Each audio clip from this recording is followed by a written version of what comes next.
বয়স 18, নাম আলেজান্দ্রা খেফ্রেন, রোমানিয়ার উঠতি মডেল তিনি। হঠাৎ তার অদ্ভুত এক ইচ্ছার কথা শুনে বেজায় রেগে গিয়েছিলেন তার মা বাবা।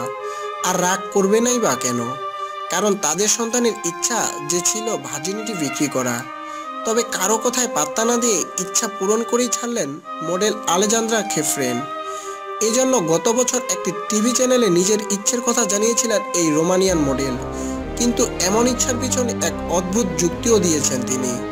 তিনি বলেন, বয়ফ্রেন্ডের সঙ্গে যৌন মিলন করব, তারপর সে তো আমায় ছেড়ে চলেও যেতে পারে, তাতে আমার তো কোনো লাভই হলো না।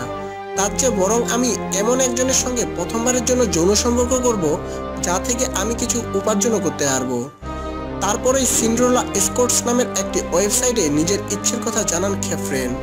সেখানে নাম রেজিস্টার করার পর ওয়েবসাইটের পক্ষ থেকে জানানো হয়, জনপ্রিয় এই মডেলের কুমারিত্ব কেনার জন্য ভক্তদের লম্বা লাইন পড়ে গিয়েছিল।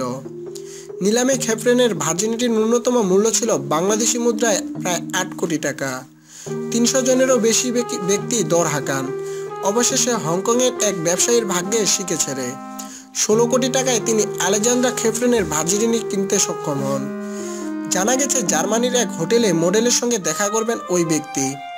কোনো সমস্যা যাতে না হয় তার জন্য মডেলের সঙ্গে পাঠানো হবে সিন্ড্রেলা এসকর্টের এক কর্মীকেও। খেফ্রেন বলছেন, নতুন একটা অভিজ্ঞতা হতে চলছে, যে বিষয়ে আমার কোনো ধারণাই নেই। আমি বেশ উত্তেজিত।